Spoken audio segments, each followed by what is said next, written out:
Next thing you know, I have one of the guards come in. Never in my mind did I think I was going to get the news that my son passed away. And the end of the day, it was the sheriff's department's fault. Had they done their job, had they done their protocols and called CPS how they were supposed to, CPS would have then placed my kids with the neighbor, and my son would still be alive. Yeah. Or had they done their job and not sat there and blamed me for anything, I would have stayed home and my son would still be alive. So it's like looking at two different like scenarios. Like if they would have done their job. 19-month-old Arsyn Mondo Thomas died on July 1st here in Pahrump as a result of suffocation when his car seat tipped over while he sat inside of it inside his grandparents' home. His mother Maria spoke to us about the tragedy, the GoFundMe page to pay for the funeral expenses, and a warning to parents. So the night before my son did pass, there was a double domestic at the home. So me and the dad ended up going into jail. Supervisor pretty much told us, I have no other way to tell you this, but your baby boy Arsyn was pronounced deceased at DBH this morning. From the story that we got told, he was in a car seat in a home, which was his grandparents' home. Um, and somehow only the chest strap was strapped in, and somehow the car seat flipped over, and my baby couldn't flip himself back, and he suffocated to death. But Maria says she just wants to warn parents to be careful and always watch your baby and never leave them in a car seat unattended. Like, guys, we don't know the whole story, and it sucks because we weren't there. But that's all we were told, is that he this chest strap somehow suffocated him, and he was upside down.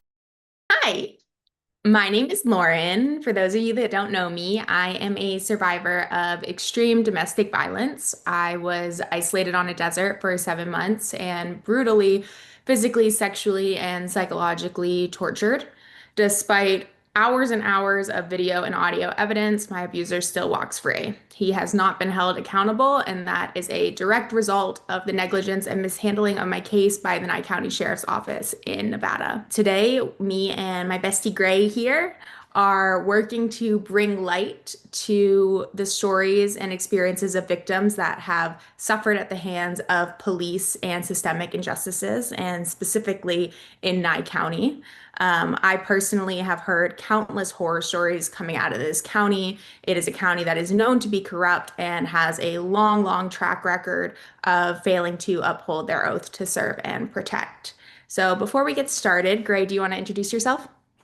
Hello, my name is Gray. I'm an aspiring social worker and a social justice advocate, but I also have some experience in mental and behavioral health, and I think that will be useful and conducive for this conversation. But me and Lauren just also feel called to share stories like Maria's because they remind us of a lot of the injustices and cracks in our systems, especially our criminal justice system. And we feel called to give victims and people that have been hurt by these social injustices a platform to speak with no judgment, no presumptions or expectations of how they should act or how they should behave. They're just given an open, free space to speak exactly of what happened to them, and we will listen and treat them with the respect and dignity they deserve. I'm very excited to hear Maria's story, but I know that it can also be very personal and traumatic, and I think that it will be a good thing to shed light on more stories like this. So today we'll be chatting with Maria. Maria devastatingly lost her 1.5-year-old baby boy, Arsyn, and we'll be chatting with her about what happened as well as the role that Nye County played in this tragedy. Let me ask you, why did the cops even show up that night? Like, who called? So you know how the iPhones have like the SOS mode on the side if you press it too long? So Yes. what happened is when I was up against the wall, I guess I ended up accidentally pressing it and it ended up calling. So the dispatch was on the phone and I didn't know. So whatever was being heard was heard, and then they dispatched someone to the house. Did Okay. he have you up against the wall? No, more of I was up against the wall because he kept coming towards me. Okay. So, and mind you, he was drinking that night. I think I don't know how much he drank, but he was drinking a lot that night. And I came home, I think after like working almost like an 8 or 9 hour shift at work, and I was tired and everything.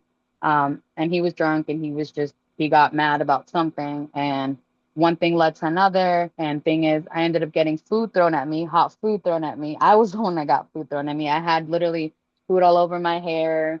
It was all over the back wall. Like you could see the food everywhere. And I was up against the wall because he kept coming in my face and screaming. And I was like, okay, please just get away from me. And then I guess when I ended up going up against the wall, that's when my phone, I guess, ended up the button pressed, and then it called the cops. And then, of course, they dispatched HERD, and they kept trying to figure out what was going on. And then, sure enough, the cops come, they show up and everything, but the cops didn't do their job that day. When he did say that he was going to hurt me and everything, I ended up trying to grab something to protect myself. Well, since I ended up grabbing something, then it was my fault. And then because their dad had like a smear of mac and cheese on his shirt from my son's hand, they said that I was the aggressor as well, and I threw food at him. So they're the ones that they came up with this narrative that you threw food at her. Yes. Yes. So mainly like we got arrested over a food fight. Wow. Wow. Yeah, a food fight. That's literally what it says on there. But it's like they didn't want to talk to me at all, for the simple fact that that year in 2023, there was a lot of calls made that I had made for domestic, a lot of them, and they were all ignored. They were saying that I was crazy, that I was, just trying to get him in trouble, and that all that he was such a good guy, and just a lot of things. So, um, yeah, it was That's that I was, yeah, that's So did similar they? to Lauren's story. It is yeah, similar. yeah. They, like I said, they don't care out here in front. They don't care about anyone that goes through domestic violence. They don't care. Honestly, I feel like they just don't care about women in general. So did they personally know your ex? I believe so, just because the way that they were talking to him, they were laughing and joking, and just all the cops that had ever came to the house, they were always laughing and joking with him, and saying how he's such a good guy and all this other stuff. And I'm like, okay, like, all right. Like it just didn't make any sense. So one day I believe I called the cops.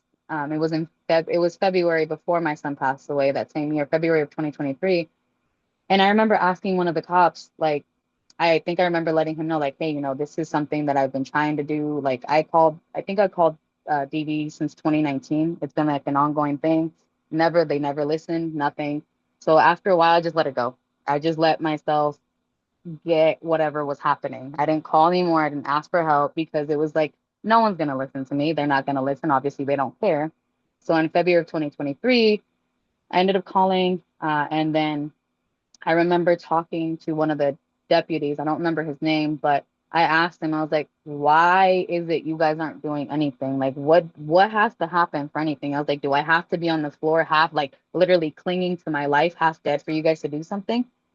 And I will not believe what this cop said, but he said, yeah, I don't know what it is about what vendetta they have against women, like what it is, but they don't really help women out here. This is- So can you tell us what happened when they showed up that night? So when they showed up that night, of course, I let them know what was happening, that he was drinking and everything. They pulled us apart, of course. One of them talked to him outside, the other one talked to me inside. And I let them know what happened. And then I showed them that recording of him pretty much saying that he was going to end my life and everything. And I remember Deputy Cunningham told the other cop, hey, I have something that might change the course of this case and everything. But since I ended up pulling out a weapon to try to protect myself, they ended up taking me in as well, even though I didn't do anything. I didn't like hurt him, nothing. All I did was just hold it and just told them to get away from me. But since I ended up grabbing something, then it was my fault as well. So they arrested me as well. And in the end, the one of the cops said, "Oh, well, he had mac and cheese on his shirt. So we know you threw food too." I was like, "What?" I was like, "Sir, I have food all over my hair. I have food all over my shirt. It's all over the floor where I was standing." I'm like, "There's no food where he was standing. There's no food in his hair, nothing. What are you talking about?" I had a stomach feeling, a gut feeling that I was gonna go to jail before they told me. I ended up calling my parents. They didn't answer. I ended up calling other family. They didn't answer. I ended up calling my boss at work. and let him know, like, hey, I'm gonna go to jail. Like, this is what's gonna happen and everything. And I ended up going to jail. They told me that I was gonna get arrested for, they didn't even say for what, but they ended up taking the weapon that I had and putting it in a bag and then taking it, saying that that I was the aggressor as well. But then they put us in jail for child abuse, and then as well as, I guess, a food fight. That's mainly what it says on there. Would fight. Yeah. Goodness. They were asking us like, oh, hey, where do you want your kids to stay? And I kept saying the neighbor, because that's the babysitter. Like, she was just watching them earlier that day when I was at work. I'm like, the neighbor can watch them. She's fine. And the neighbor kept saying the same thing, like, I can watch him. And the cops were just like, no, no, it has to be immediate family. And I was confused because I'm like, don't they have to call CPS? Like, I'm just trying to figure it out. But no, they ended up my kid's dad ended up calling his parents and they went with him, which, it was someone at least.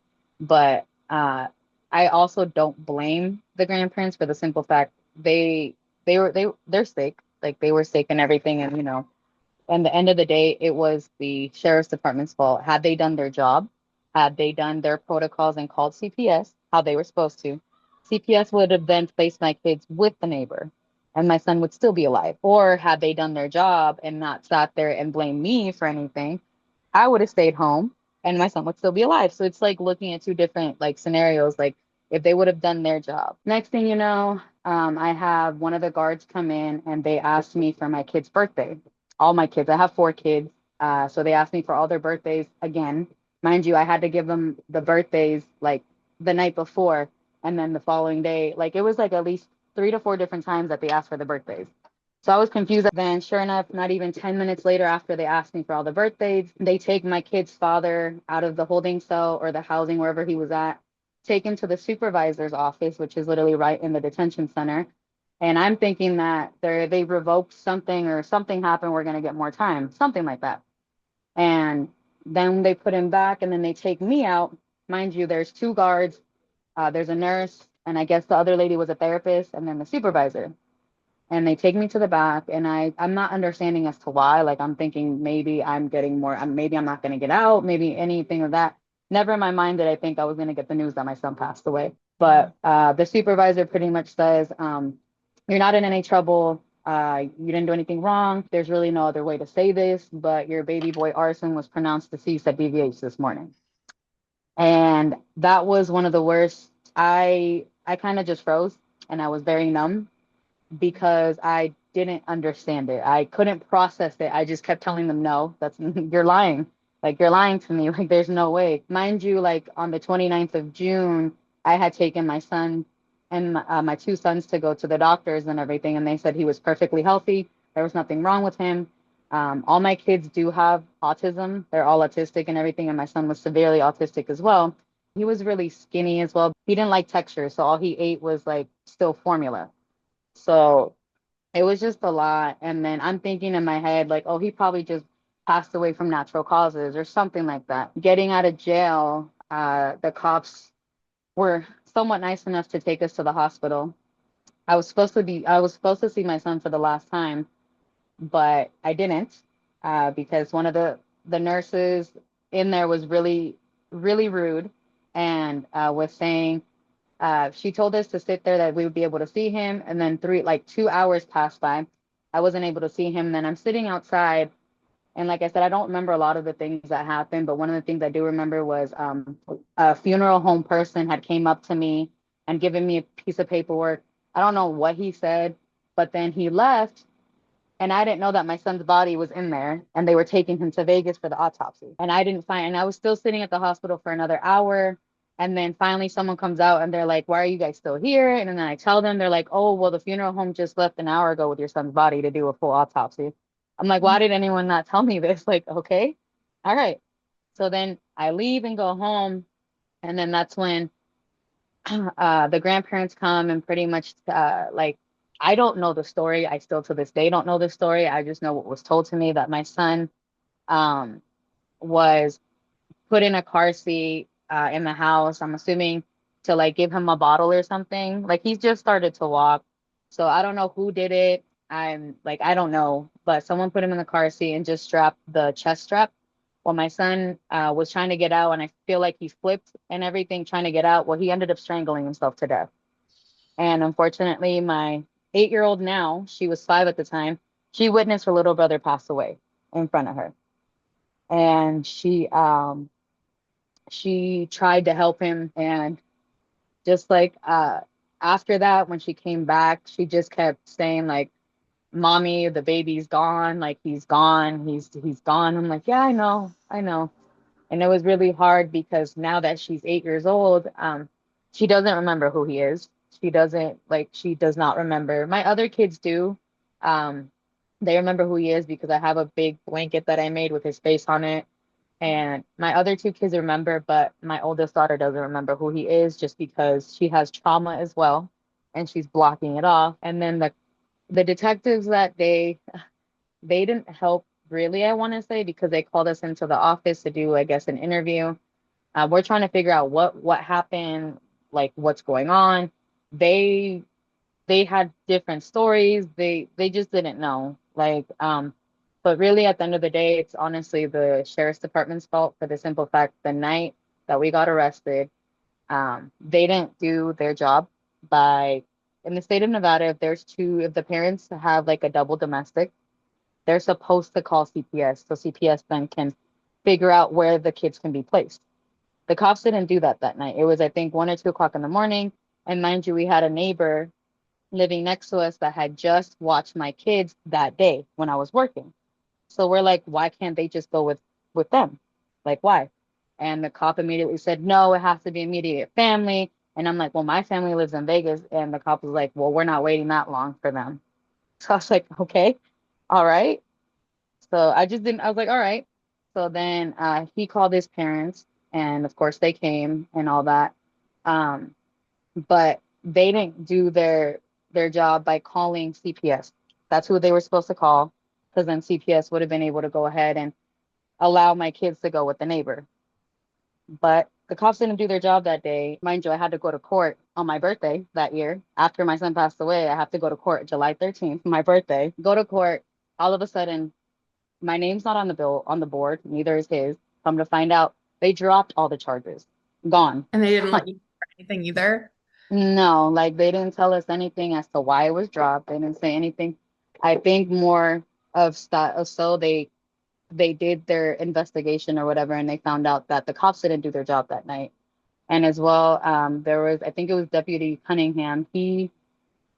That night he kept saying how tired he was and how he didn't do this report and all that. Mind you, I'm right there listening to all this. Wow. And I'm just thinking, I'm like, what? And then the other cop, I think his name is Deputy Brandon, but I'm not 100% sure. But he kept saying, oh, well, no, the kids can't stay with them. Like it has to be immediate family. Like I said, come to find out, the kids were allowed to stay with the neighbor. We found this out, I think, a few months after my son passed away from CPS themselves. CPS themselves literally came and said, this wasn't supposed to happen. He wasn't supposed to die. Like the cops didn't call us that night. And mind you, in Nevada, they have an on-call CPS caseworker that lives in Vegas, and that is on call 24/7 for situations like that. They didn't call anyone. Wow. Because they were too tired. Yeah, And yeah, they didn't. exactly. Oh, Useless excuse. oh, Yeah, exactly. I am so sorry, Maria. This is such a nightmare, start to finish. It really is. And um, like I ended up having to do like a GoFundMe and everything to be able to bury my son. They teach, being a parent and all that stuff. Never in life do they teach you how to bury your own kid. They don't teach you how to do a funeral. And to this day, I look back at the funeral and I don't feel like I did such a great job. Mind you, I didn't have money. I didn't have anything to really do a funeral all that special. But what I did do was like I did pay for the casket that he was in and everything. And I remember the day of the funeral, walking in through those doors and just seeing the little white casket in the front, and my knees got really weak, and I was like, dang, like this is actually true. This is real. Like how can someone cope with this? And it sucks because My son, my last son, Arsyn, I went through a really bad pregnancy, like a high risk pregnancy. I almost ended up losing him. I ended up having a C-section and then dying on the table. Um, and then yeah, so like it was really bad. I went through a lot with my son, and then when I was pregnant with him, I had a what's called a subcorneatic hematoma inside with him, like a really big blood clot. So I wasn't able to do a lot, and then having the C-section, him being born, and then I died on the table. I guess I flatlined for a bit, and then I came back, and I was okay. So I bonded with my last son a lot just because it was just like, it was a lot. And then I ended up getting my tubes tied as well. So that was my last kid. So it was like a bond that I had with him all together. So when he got taken, when he passed away, I went through a lot of emotions, and one of the biggest emotions was I kept blaming myself. I'm like, it's my fault. I shouldn't have said anything. I should have just let it go. And at one point I was like, you know what? I should have just let myself just get hurt. Like that would maybe he would still be here. Um, so it was like a lot of should haves and all that. But at the end of the day, it's like there's nothing I can do. I just have to pretty much live with this. And it just sucks for the simple fact that, like I said, I still to this day haven't gotten my son's autopsy report. It's been 3 years. And one thing that really tripped me out, I believe it was last year or in 2024, it was September. I was sleeping, and then I remember someone kept knocking around my house. And I'm like, okay, I don't know who that is. And then I look out the window and it's a cop. And then I come outside, and it's one of the detectives that was in charge of my son's case. And she lets me know, hey, the coroner's office has been trying to get a hold of you for your son's autopsy. And she was like, oh, I have your information. I'll text you or I'll get a hold of you. It's been almost a year and a half now. I have not gotten anything, have not gotten any calls, have not done anything. And to this day, still haven't gotten any police reports or nothing. Then in August 18th, when I had my son's wake and everything, memorial and all that, there was like an altercation that happened between me and the kid's dad. And then I ended up going to the park to go set up for my son's memorial. And then the cops got sent to the park. And mind you, it was the same cop that arrested me that night. So I was not, I think I was really emotional, and I was telling the cop like, hey, if you did your job, my son would still be here. Like it's your fault. Like, and I don't think he knew what to say for the simple fact like he just didn't know what to say. He was just a partner pretty much. So the other one was the guy that was the main one in that scenario, and he's the one that made the calls, while the other deputy kept telling him like, hey, this is going to change the course of the case and all that. But the other guy didn't listen to his partner. But I want to ask you a very vulnerable question because you have experienced something that is unique to a sect of people. Like you said, no one's ever learned how to bury their child. What I Right. want to ask you is, what would you say to people that have had to do that? See, with my case, like a lot of people that I did connect, like a lot of moms that did lose their kids, a lot of them were like either they passed away from natural causes or SIDS or something like that, which a lot of parents, I would never want anyone or any parent, honestly, or even my worst enemy to ever have to go through that pain of burying their child or having to say goodbye. And one thing I will say, I understand their pain. You see it all over the like movies and everything. You see it on movies, like people losing their kids, and all that. And one of the movies that I related to after losing my son was I believe it's called Mystic River with Sean Penn and Kevin Bacon. That movie, I think it's Sean Penn. He does this. He portrays grief very well. And one of the things that I will say, a lot of the people that have lost their kids, they always say how they did this blood curdling scream when they lost their kid. I didn't. I didn't do that when I first found out. It took me at least, I want to say like 2 to 3 days to really, really process it. Like really process like, hey, he's not coming back. Like he's not coming back at all. And I think I remember looking in the area where he used to sleep, because the night that I got arrested, I had to be the one to wake up my kids and get them ready so they can go to their grandparents. The first one that I got up was my son. I ended up waking him up. Um, and then I remember telling him, Like, hey, mommy and daddy love you so much. We'll see you in a few hours. We'll see you in a few hours, but we love you so much and everything. Um, and then I remember when I was giving my son to the grandparents, I was like, please, please, please, take care of him. He's very fragile. Like he's walking now, but please, please, please take care of him. And that was the last time that I ever actually held my son. Actually was able to tell him that I love him. Um, I will say to parents that have ever gone through this, like I I understand their pain and I really like with whatever they do to cope, honestly, do whatever you can to cope. The way I put it, it was like my emotions were so overly strong that nothing was working. Like nothing was numbing me, nothing was helping, um, like at all. And the day of his funeral and everything, I was so numb and I had to be the one that had to be strong for the simple fact that there's no one else that could have been strong. It had to be me. And just my kids were there as well, my three other kids, and they didn't understand. They weren't understanding as to why there was a casket in the front, why any of that was there.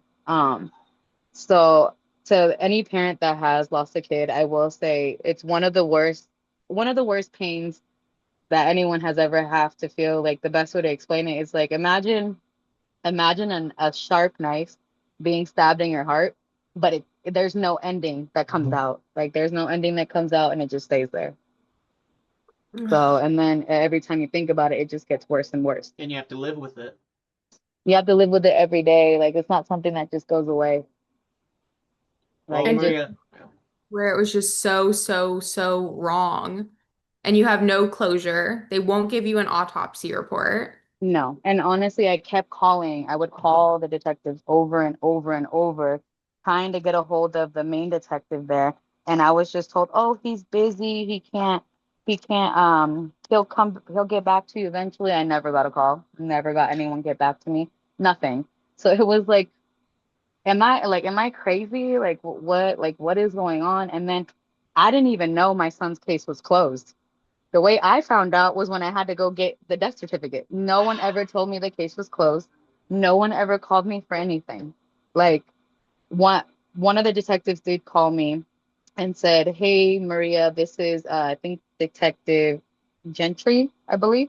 mm, She was like, I am here with your son and they're performing the autopsy. And she was like, I did want to say that one of the things that they said, like the main way that he died was from positional asphyxiation, which is what a lot of kids die from in a car seat.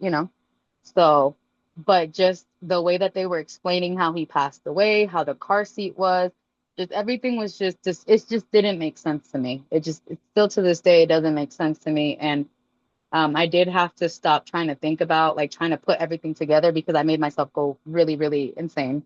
In Gotcha. 2024, July 13th, I was almost successful, very successful in killing myself. Um, I think I was gone for at least like 7 minutes before I was able to come back. In those 7 minutes, which felt like a lifetime, I remember going to somewhere else. I was like in this black room. I don't remember. But then I kept walking towards what looked like a really bright light. And I walked towards that. Sure enough, there was some big old golden gates there. And they wouldn't open. And so I was confused as to why they wouldn't open. Like, okay. And then I hear I hear a really, really similar laugh. And it was my son's laugh. And I hear him playing with other kids on the side. And he was having fun and everything. And then I remember my sister that passed away in 2012. She came up to the gates and she was like, "What are you doing here?" He's like, "It's not your time yet." He was like, "Don't worry, I got him. Like he's okay."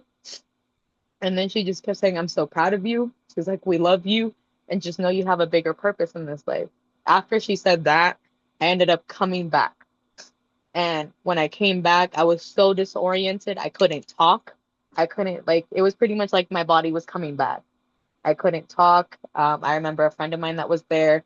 She was saying how I was very, like, I was gone. Like, she had to throw me into a bathtub to be able to get me back, uh, because I was like, I was gone. And that she poured cold water on my face and everything, trying to get me back. And once she did that, it's like my body came back to its senses. Only thing is I couldn't talk properly, and I was like replaying whatever my mind last saw, which honestly that day I was at a bar and I was drinking a lot because 2 days after my birthday I had to bury my son. So it was just I was processing everything and all that. I had no idea where I was, but I knew after I came to my senses where I was. But it was like it was a lot. And after that day, I made a promise and I made a commitment that I would never ever attempt to try to take my own life again. Um, and it was a beautiful moment in a way, but it was also very like saddening because uh what was it like I think a few months after that I ended up having a dream of my son. And I remember holding him and I was like, man, I don't want to let go. And then I woke up and I was like, oh, okay, so we're back to this nightmare. Like this is a nightmare that's like I will say to any parent that has ever lost their kid, like ah, it's a nightmare in on earth that you can't stop. It's something that you have to relive every single day when you wake up. You open your eyes, you're like, dang, like he's not here anymore, like he's gone. Um, there's times that I feel like I'm forgetting my son because I'm like, man, like I feel like I'm forgetting, but I'm not. It's just how your mind likes to process things and everything. Um, I will say my son, when he was born, he made me so happy. He was the happiest kid ever. Like every time he saw me, it was like he lit up and I would light up. It's like, dang, okay. And all my other kids, they looked like their dad, but my son, my last son, that was the one that actually resembled me a lot more. And I didn't see it, but a lot of my friends would say, "Oh yeah, he looks just like you. Like he looks just like you." And then looking at older photos when I was a baby, my son did look like me. And then I saw it afterwards. I'm like, "Oh, okay." Um, and and I remember June 29th, 3 days before my son passed away. My son was it's like the best way to explain it, it's like my son knew it was his last days. Um, because he was spending so much time with me, like he didn't want me to let go. He didn't want to like and he was it was like his face was so bright. Like it was really bright and everything. And then before my son passed away, I think I want to say 3 months before, I had this dream, and in Hispanic culture, when you have a dream where all your teeth fall out, it means there's two meanings to that. It's either a new life or death is coming. And sure enough, a few months later, my son passes away. Wow. And so it's like I was getting prepared in a way for it. Um, but no one can ever prepare you to hear those words. And then to have to go and like make funeral arrangements and everything, like to any parent that has ever done that, like I give them props and all that because I had no idea what I was doing. I didn't know what I was doing. Like I remember going to the funeral home and one of the things the funeral director asked me was she laid like a bunch of caskets out, like pictures of them, and she's like, which one would you like him to be in? And I was like, oh man, like that just broke me because I was like, I shouldn't have to be in here picking out a casket for my son. I should be going and picking out like, I don't know, a new toy or something. Yeah. So it was just like this is frustrating. And I remember the casket that I did pick. It was a really beautiful white casket that had like it reminded me like a little angel. So it was like little wings all around it. And I was like, oh, that's the one. And as it's true what they say, the smallest caskets are really the hardest to carry. Like they're the hardest to carry, they're the hardest to look at. In the funeral though, I didn't do any. I couldn't. It's like I had to force myself to sit down because what I really wanted to do was go and open it. I wanted to go and open it, but the funeral director said because they did a full autopsy on my son that it was not I couldn't. I could not. They couldn't do an open casket. I couldn't see my son for the last time because they had done a full autopsy on my son. So So you never got to see him at the hospital and no, never got to see him ever after that. no, yeah. Never got to say my last goodbye other than yeah, it was just a lot. And it was like, wow. It just didn't make any sense. Well, Maria, I know it's a very cold comfort. Um, but I will be hugging my kids extra hard tonight. I um, appreciate it. Yeah. um, my I know so many of the things that you're talking about. My son is autistic, and he's the happiest, most beautiful Yeah, little boy. And you're right. What you're describing is my worst nightmare. And uh, I'm so sorry that that is I your lived appreciate it. experience. Like there was you were given zero support. You were given Yeah. zero assets and you were betrayed in many ways. And Yeah. Massive. then you were ignored and neglected. You have every right to be furious with your circumstance, and you have every right to feel betrayed and hurt. But I also want to commend you heavily for using your voice to speak about what is our worst nightmare and is your lived experience. Because you are right, you have to wake up and live that nightmare every day. But I don't, based on what you tell me, I hope and believe that it's not all full of misery. um, No, no, I do I, have, like I said, I do have three other children, that they're all autistic as well. My second child, she's nonverbal. She's mm, 7 years old. She's has not been able to say a word or nothing.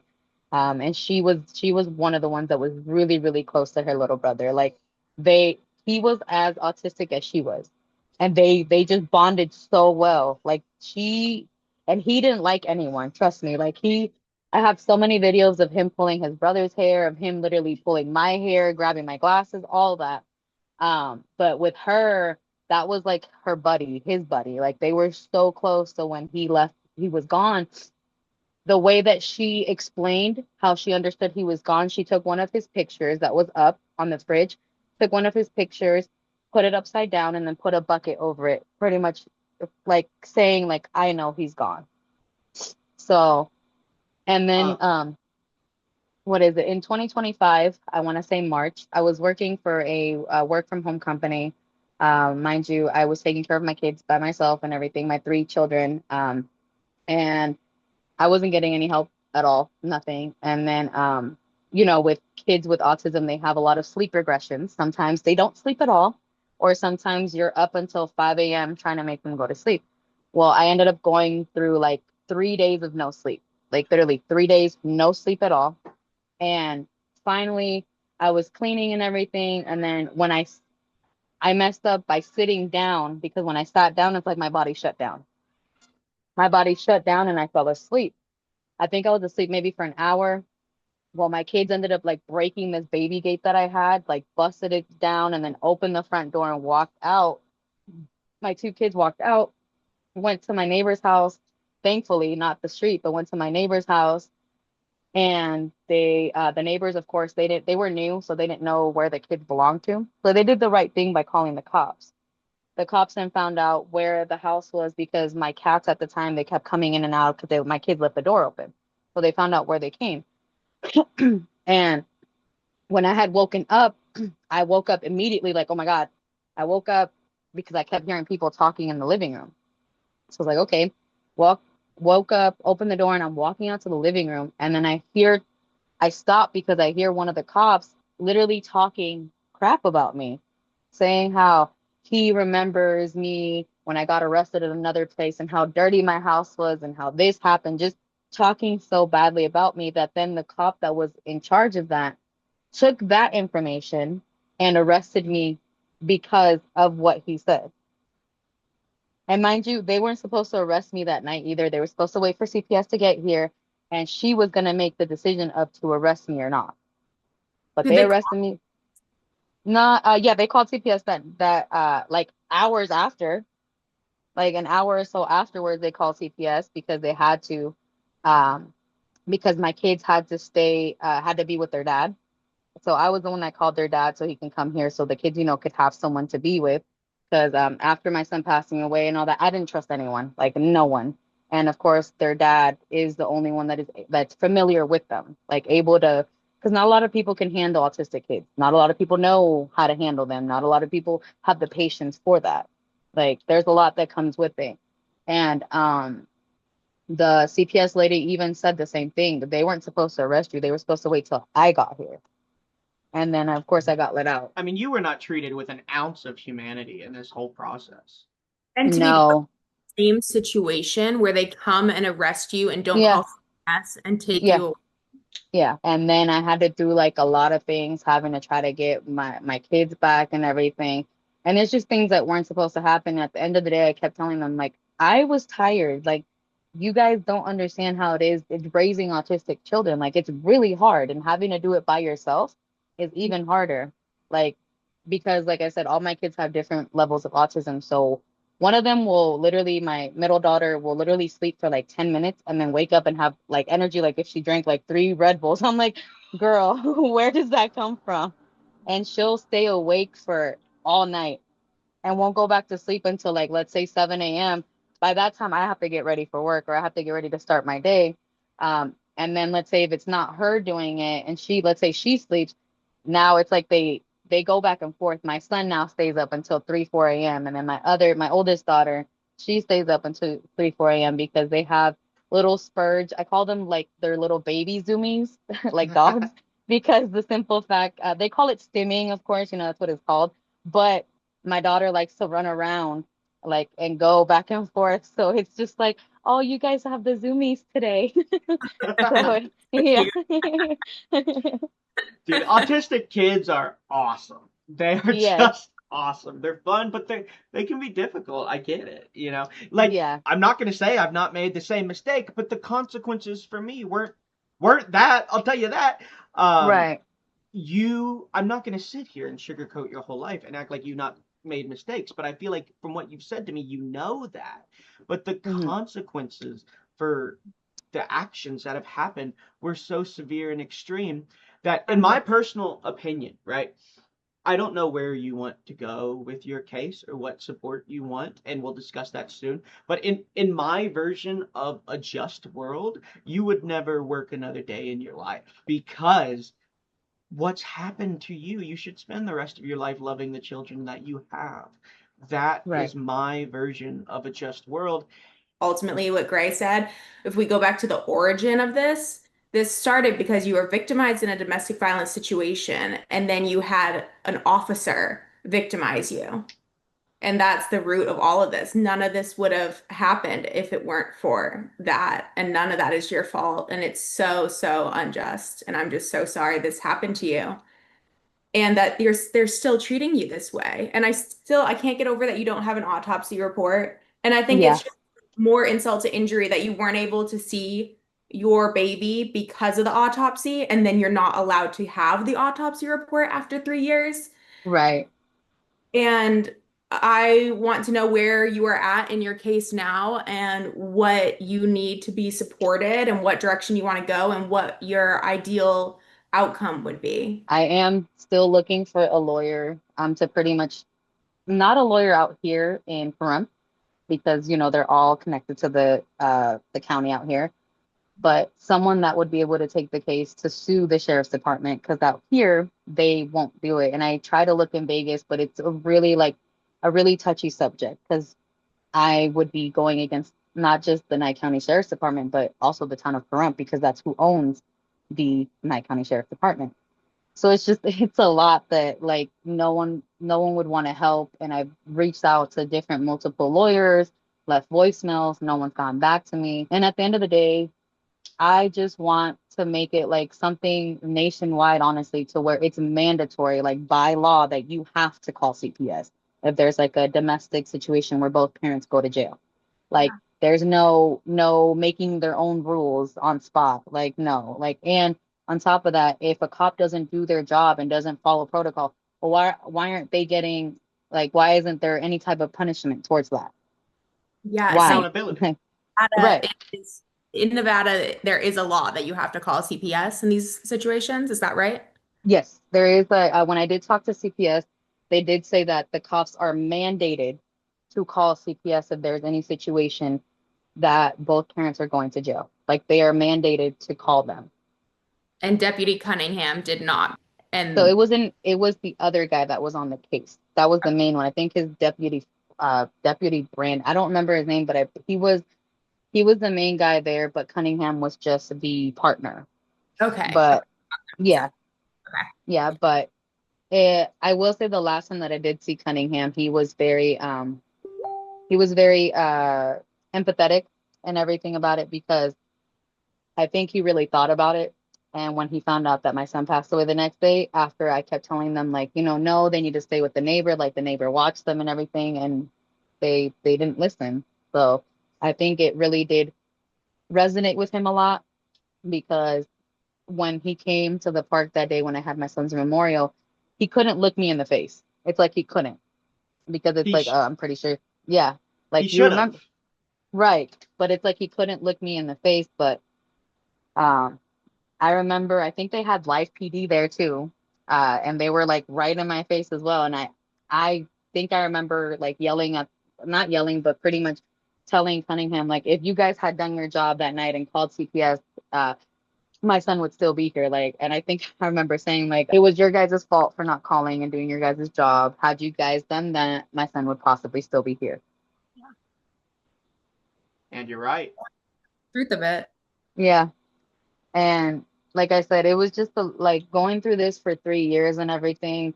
Um, Honestly, I got to a point that I was like, you know what? I don't think there's anything that's gonna be done. Like, no one's gonna help me. Like, I just have to uh, pretty much, I don't want to say get over it, like some people told me, but more of just somewhat try to make peace with it in whatever way I could. But how can you make peace with that if you don't have like anything to justice or any answers or anything? Like you don't have answers towards anything.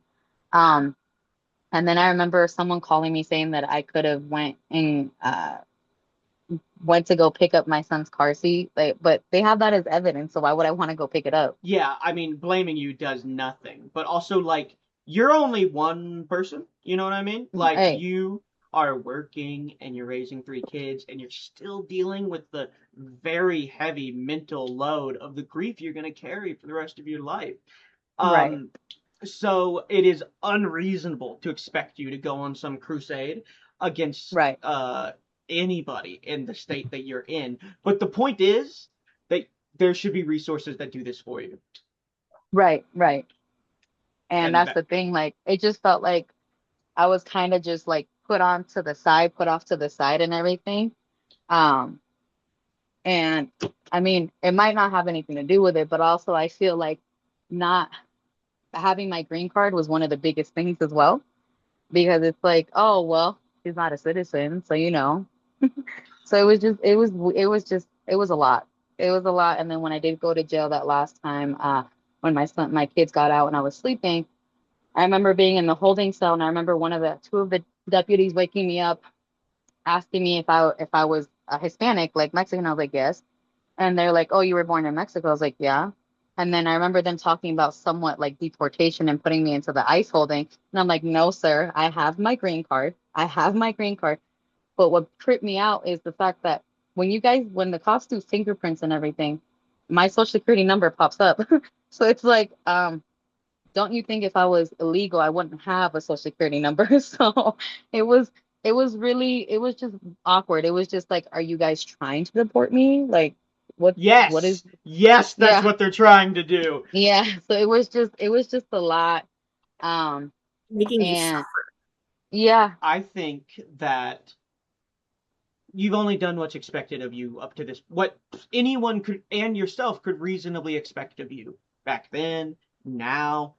right, So much was out of your control, and it's not right for anybody to judge you on any of this because this is your lived experience and you're the expert on it. And right, only you could make the choices that you made, and you did. I would, based on everything you've told me, I would never for any second believe that you would make a decision that would intentionally harm any of your children.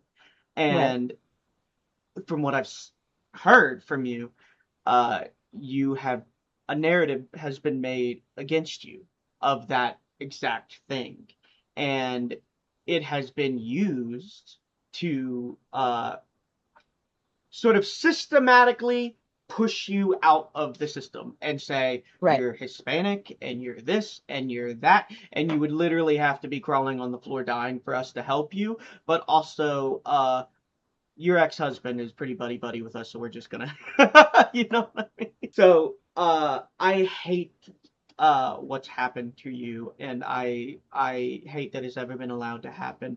But I do feel a lot of power in your words and in your spirit and in your strength, and I think that will take you very far.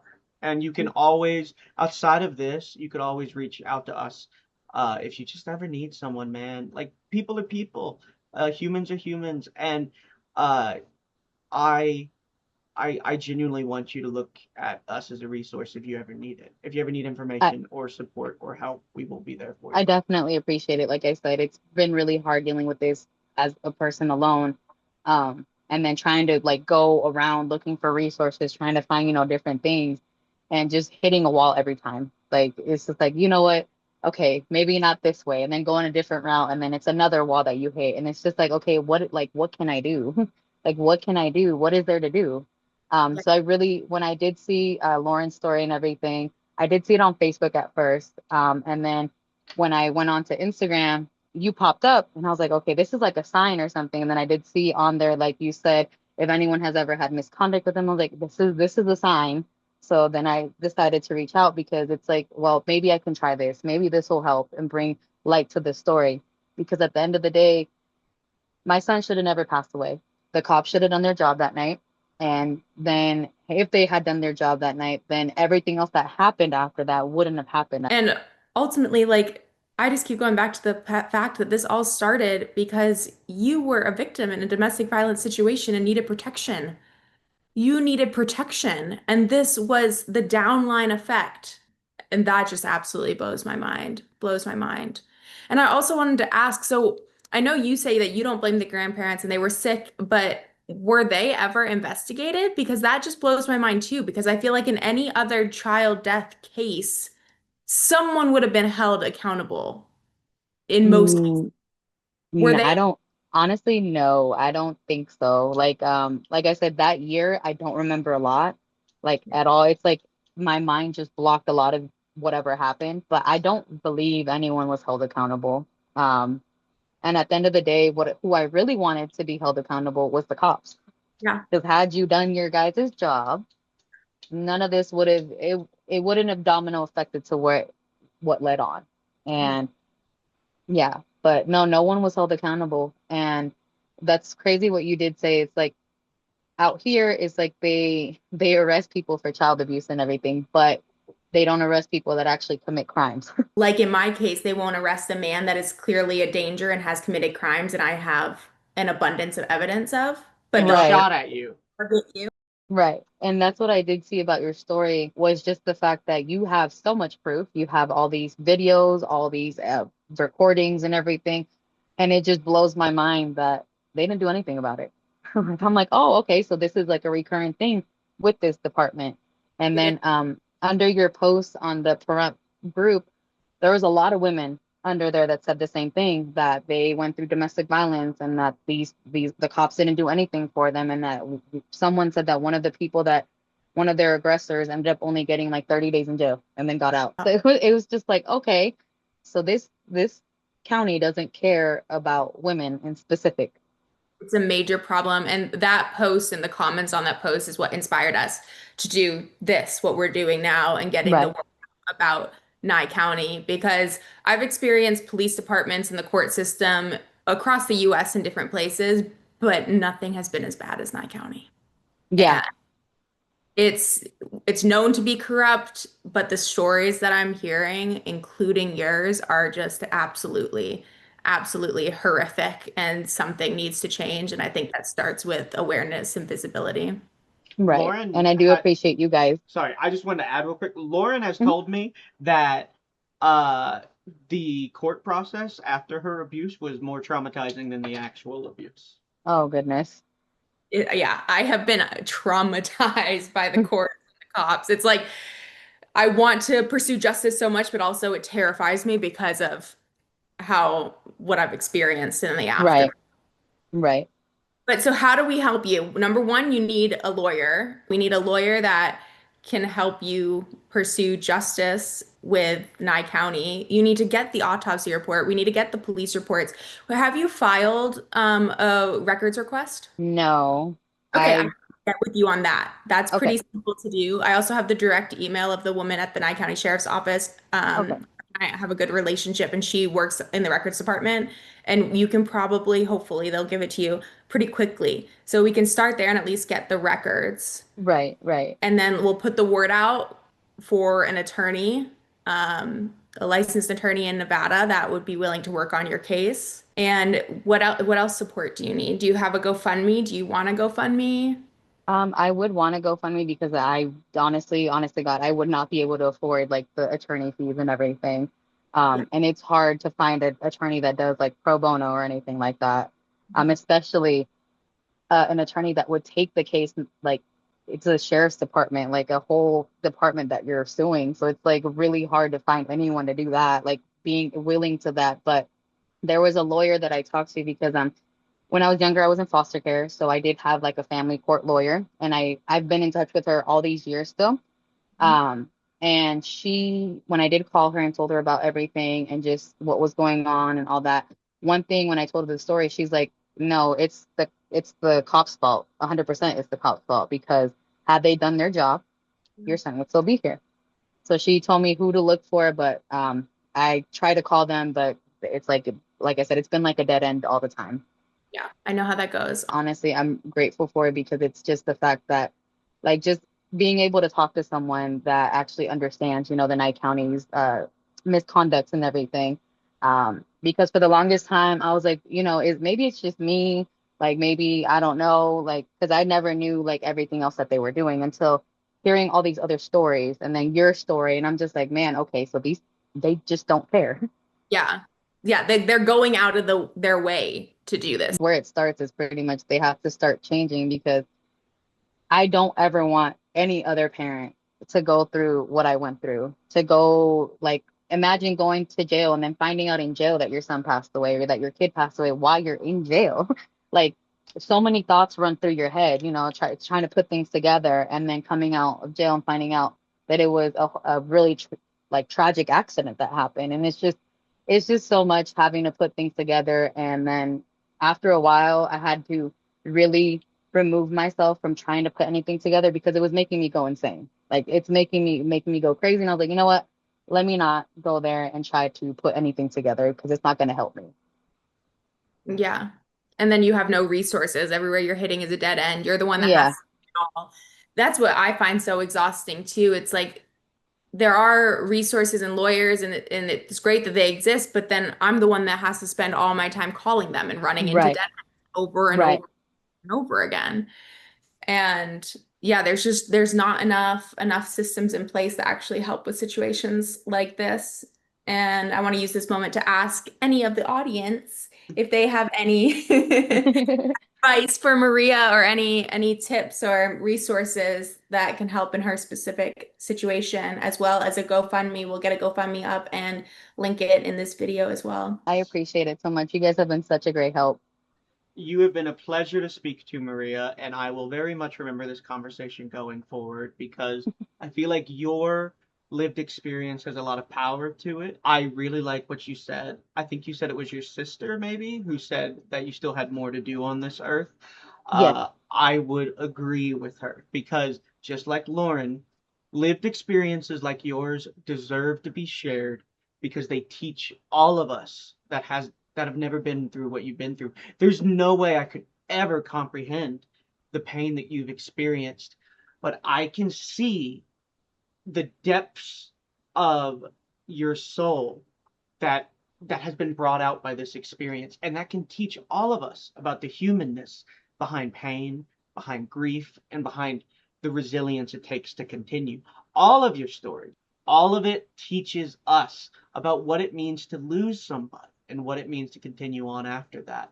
And I truly believe that your story will touch many people because it teaches us and it gives other people that have been through similar experiences the knowledge that they're not alone. So I right. very, very much want to thank you, Maria, for speaking to us And I very much hope that we continue to stay in touch because Yes, most uh, definitely. I really appreciate you guys a lot. Like this has, like I said, seeing that on Instagram was really like a sign for me, like, hey, this is your time right here. Like you can try. and I'm so glad you did. I am so glad you did, and I hope you continue to look out for signs like that because I believe it will lead you to helping more and more people. And that thought that you had that you don't want anyone else to go through this again, just like Lauren, that's what makes you a superhero. That taking your pain and turning it into a positive impact on the world. And I've seen so many, especially women, do this. That's what makes you a superhero. And that is what your son will be looking at, from up high, proud of his Right. mother for doing it. And I am also proud of you. As a stranger who's known you for an hour, Right. I am also very, very proud of you and grateful that you're still here and alive with us. I appreciate it so much. I am definitely grateful that I'm still here and everything, just because after coming from that suicidal attempt, it did open my eyes to a lot of things. Like, there's more to life. And even if I'm feeling down and everything, I just really just think about my son and I'm like, you know what? I just think about that smile that he always had or that bright, bright laugh. And it's just like, I can do this. I got it. Like, even when I feel like so defeated and like, oh man, I just can't do it. I'm just like, no, I can do it. I can do it. Like, I've been doing it this long. Like, I'm as strong enough. And what's crazy is that a lot of people have this like this idea that when someone loses a child, like they have this idea that they go really down, like they turn a wrong path and everything. Like, they're just doing what they can at that moment or to cope with what they're going through. And like I said, I commend any parent that has had to go through burying their child or just hearing those words like your child has passed away or they're deceased. I commend them just because it's like, how do you deal with that? How do you cope with that? And it's like they're coping with whatever they can at that moment. In my opinion, losing a child is the same thing as losing a significant part of yourself. Right, Um, so hearing that news, you're 100% right. How do I continue on with half of my being gone? right. I mean, I'm sure you say you froze, but I'm sure it also felt like a significant portion of you died that day. And And that's how I did explain it. What I did say was when I buried my son, I also buried a part of myself. Like a part of my heart was gone.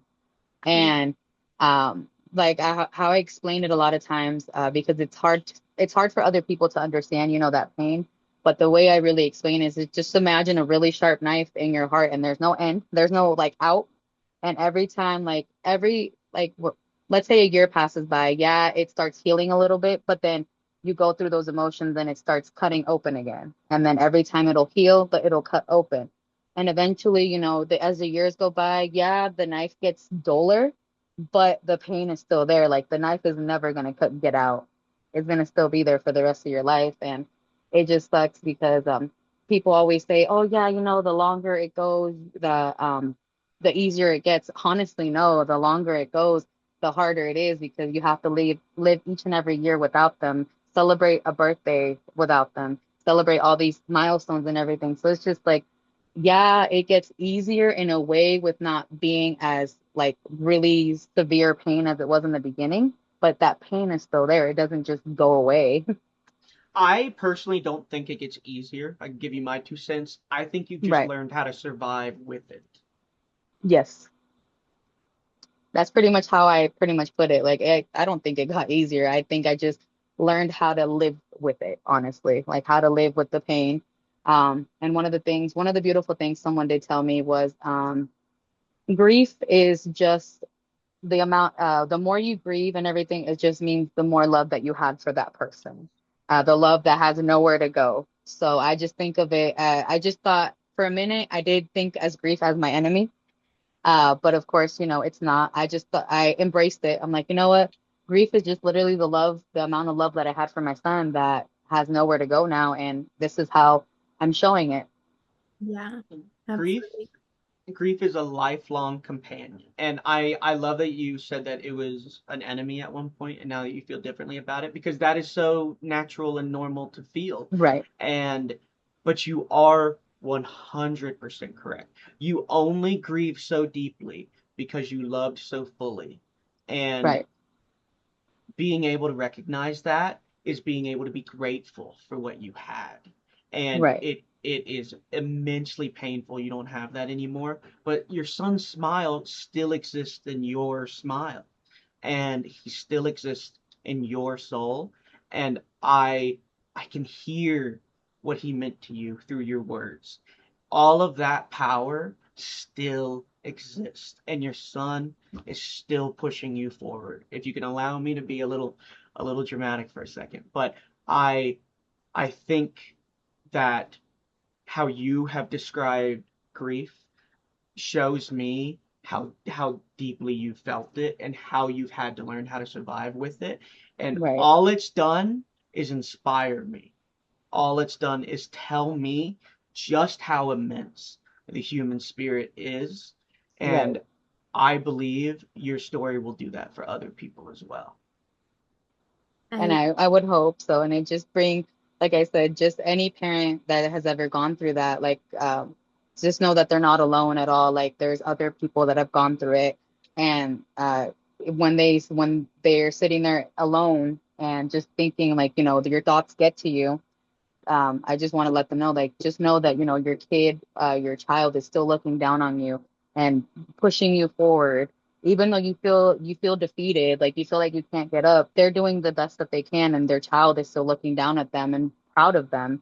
Even though they feel like if they're blaming themselves or anything, or just doing anything like pretty much to bring themselves down, like it's not their fault. It's not their fault that, whatever happened. Their son passed away from, I mean, their kid passed away from any natural causes or anything like that. Um, I just want to tell any parent that has that mindset, like it's my fault. It's my fault. Like I should have done this. There's nothing, sadly, life happens, and unfortunately, it's what we do and how we cope with it. And whichever way you cope with it, it's their own coping mechanism. Like we can't judge them because that's what they think is okay at the time. And I commend any parent that has gone through that storm and everything by themselves and had to crawl themselves out of that storm and find like sunlight somewhere. I commend them for anything that they do and whatever they did to get to that point. No parent that has lost a kid judges them because that was their form of coping. Yeah, you get to live the life. You get to live life for you and your child now. And I believe uh, he would probably love every second that he gets to spend with you. that he gets Yeah, to that he gets to see life and love through your eyes. I right. believe that is there's some true power in it, and I believe it's just one of the truths of the world. You get to live life for you and your child now, and it's partially your responsibility. And I think you feel that and know that now, Yes, and I love that because you are right. This is something that could break you, but instead that's not an ounce of what I've heard from you. I've heard the words of a very, very powerful mother who loved her children immensely, suffered an incredible indignity that no one should have to go through, and instead you come out of it without judgment for people and with knowledge of pain and grief that is invaluable to people like me that don't right, and hopefully will never experience what you've been through. So thank right. you. Thank you No, so you're much, welcome. Maria. I thank you. appreciate you guys as well. Can we end with you telling us some of your favorite things about arson? Yes. So with Arsyn, so people always laughed at his name, but because arson, the crime and everything. But the way I spelled it is Arsyn, which is a Persian name, which means king ruler. So it means like, yeah, and that's why I named him that. One of my favorite things about Arsyn was he was very attached to me. He was a big mama's boy. He would always walk around with his bottle. His bottle was his favorite thing. What made me laugh is that when he was done with his bottle, he would throw it. He would throw it like, "Hey, I need something else." And when yeah, like, "Hello, waiter." One of his favorite things about me was my glasses. My glasses was something that he loved. And at the time, I had blonde hair, and he didn't like it. So he would pull my hair, trying to pull my hair out. And he would laugh when I would say, "Ow, like that hurts." And it's like, "Oh, yeah, you're saying ow. I like that." So he liked the fact that I was saying ow, like, okay.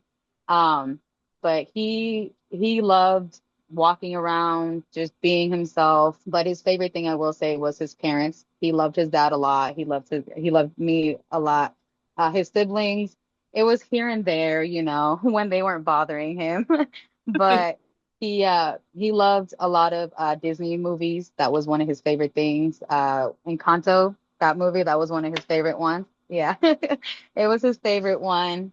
And then Frozen as well was one of his favorite ones as well. I So love yeah, that.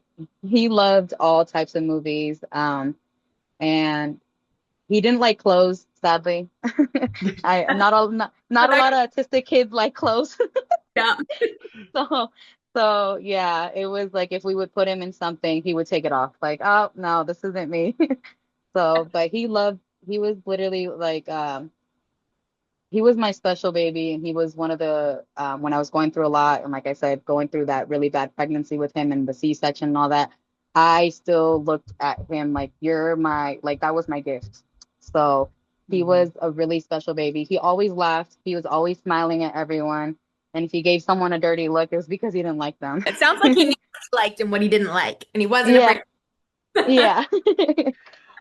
What I love about your stories that you picked out, and I swear I mean this in the nicest way possible, is they are like very autistic stories. And I mean Yes, that, I yes, swear I mean that in yes. a nice way. Because my son is the exact same way, especially about his bottle. He reminds me of a Viking when he finishes his juice. He drinks it, and then he just, like, Yeah, another! yeah, pretty much. That's how my son was. Like he finished it and he threw it. Like they don't think the way that we think. The way they No. interact with the world is so precious and so cute. Because like he would like if he doesn't want his sister around, he walks up and just pushes her. But it's not like a Yep. violent push. It's like a No, it's just more like yo. go that way, please. Go that Yeah. way. As an autistic parent, like you're like, okay, that's kind of cute. You're like, it's not even like a violent push. It's like that is Right. his way of communicating, and I'm so proud Right. of him for doing it. But if Right. anyone else saw it, they'd be like, why are you letting him push you? Right. But like, Right. even my daughter is like, okay, I'll go somewhere else. So I love it, Maria. You clearly loved him so much, and he clearly had a wonderful life with you. So, thank you for sharing with us. And will you send us some pictures and videos that we can put on this as well? Yes, I will send you some. If you ever need anything, reach out to us. I really You appreciate it, guys. I most definitely will. it Yeah. genuinely after what you've been through, you deserve to have people in your corner. And if you ever need us, we would love to fill that spot.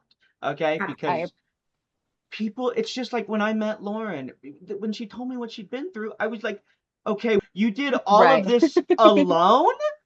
I'm Yeah. like, just the nearest person, like if you're a human, the nearest person should be like, I'll help you because that's what Right. humanity should do. Promise you'll be alright. Promise you'll be alright. If anything, alright. Promise I'll be alright. Promise I'll be alright. Promise I'll be alright. If anything should happen, promise I'll be alright. Promise I'll be alright. Promise I'll be alright.